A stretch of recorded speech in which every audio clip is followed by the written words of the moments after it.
Hello, જય શ્રી કૃષ્ણ. મારી ચેનલમાં તમારું સ્વાગત છે. આજે આપણે બનાવીશું રંગબેરંગી ચોખાના લોટની સેવ. ચોખાનો લોટ દળીને તૈયાર રાખ્યો છે. 1 કિલો ચોખા હતા, તેને દળીને તૈયાર કરી દીધો છે લોટ. હવે તેની કલરફુલ સેવ બનાવવાની છે.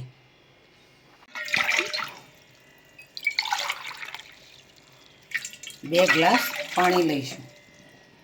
અડધો ગ્લાસ વળ્યું છે. મીઠું એડ કરીશું.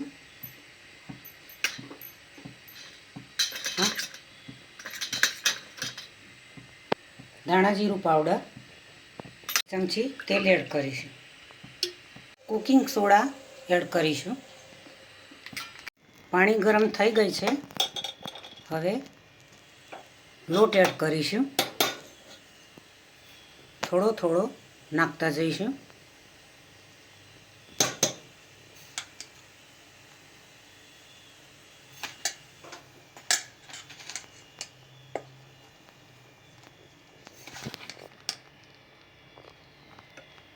ચીઝને દબાવીશું, હોલ કરીશું, જેથી કરીને લોટ બફાય અને નીચે ચોંટે નહીં.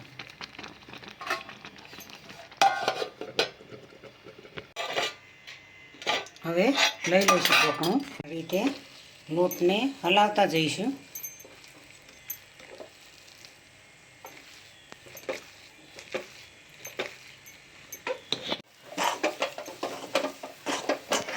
આ રીતે બરાબર કઢાઈમાં હલાવીશું.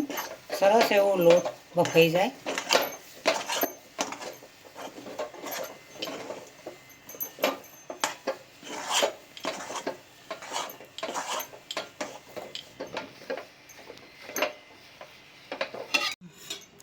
બાફીને તૈયાર થઈ ગયો છે ચોખાનો લોટ. 3 ભાગ કર્યા છે. કલરફુલ સેવ બનાવવાની છે. લીલો કલર છે. તેલ એડ કરીશું. હવે તેને હાથ વડે મસળવાનો છે.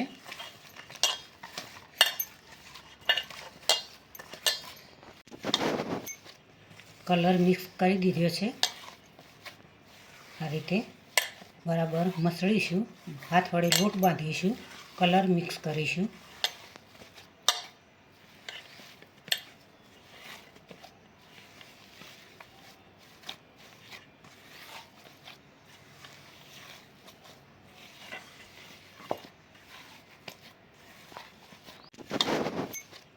કલર મિક્સ કરી દીધો છે. આ રીતે બરાબર મસળીશું. હાથ વડે લોટ બાંધીશું. કલર મિક્સ કરીશું.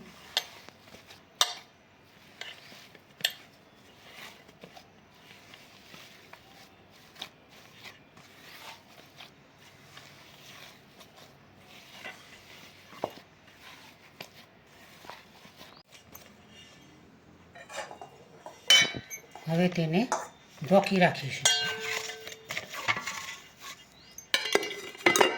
બીજો કલર એડ કરીશું, ગુલાબી.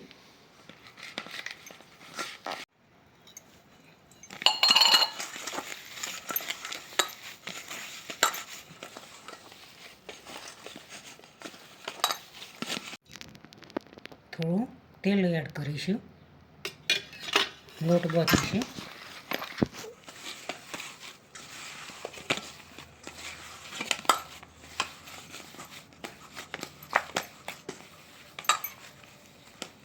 સરસ એવો મસ્ત કલર મિક્સ કરી દઈશું. તૈયાર થઈ ગયો છે લોટ.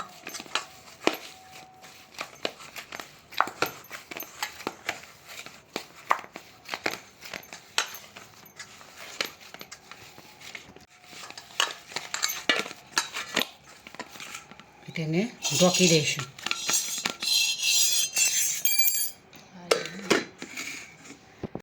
તેલ એડ કરીશું. હવે સફેદ બનાવીશું. આ પણ લોટ મસળીને મિક્સ કરી દઈએ. રીતે તેલ લગાવીશું.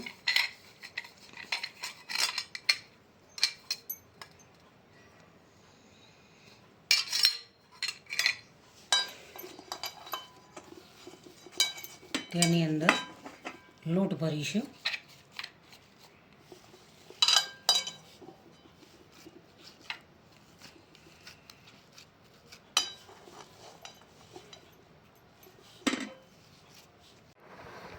આ રીતે સૂટી સૂટી સેવ કરીશું.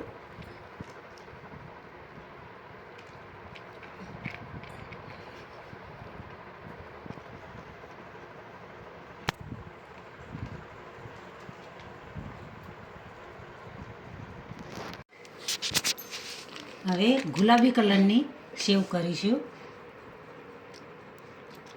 કેટલી મસ્ત કલરફુલ સેવ થાય છે.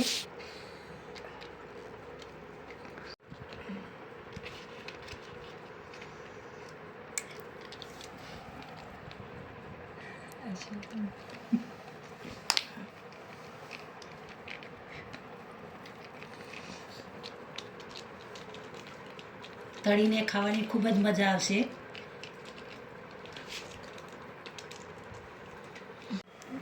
હવે ત્રીજો કલર ચાલુ કર્યો, લીલો કલર. લીલા કલરની સેવ બનાવીશું.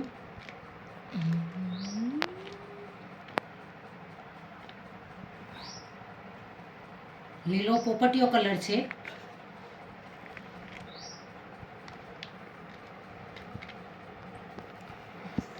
ખૂબ જ સરસ એવી કલરફુલ સેવ બની છે.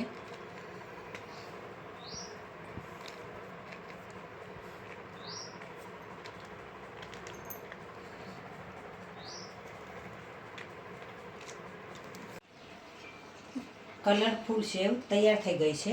હવે તેને સુકાવા દઈશું. 2 દિવસ સુધી સુકાવા દઈશું.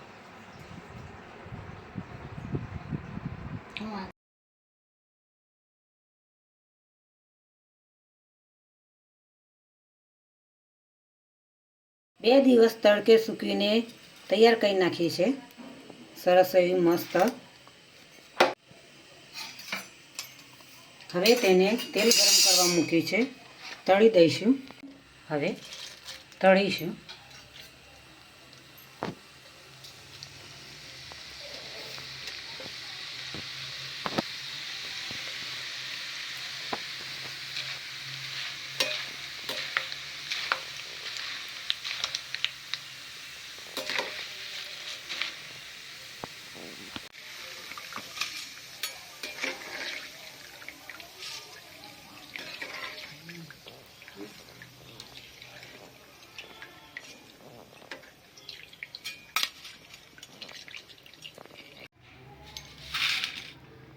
આજની રેસીપી મારી તૈયાર થઈ ગઈ છે. રંગબેરંગી ચોખાની સેવ બનાવી છે.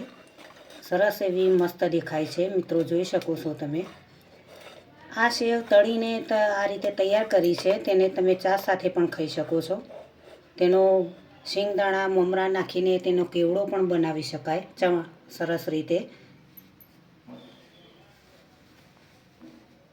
ખાવાની ખૂબ જ બાળકોને મજા આવતી હોય આવી કલરફુલ સેવ જોઈને. નાસ્તામાં તમે લંચ બોક્સમાં ભરીને બાળકોને આપી શકો છો. નોકરી જતા બાળકોને પણ તમે ભરીને ડબ્બામાં ભરીને તમે આપી શકો છો. જુઓ મિત્રો કેટલી મસ્ત એવી સરસ સેવ બની છે. ચોખાની આ રીતે સેવ પણ બને છે. ચોખાના પાપડ પણ બને છે. અનેક આઈટમો ચોખાની બનતી હોય છે. આ રીતે સંચામાં કરીને તમે સેવ બનાવી શકો છો. પાપડ તમે વરાળિયા પણ બનાવી શકો છો ચોખાના. અનેક આઈટમો બનતી હોય છે. તો મિત્રો આજની રેસીપી તમને જરૂરથી મારી ગમી હશે. મારી ચેનલને સબસ્ક્રાઈબ કરજો. મારા વિડીયોને લાઈક કરજો, શેર કરજો, બને તો કમેન્ટ કરજો. ચલો બાય.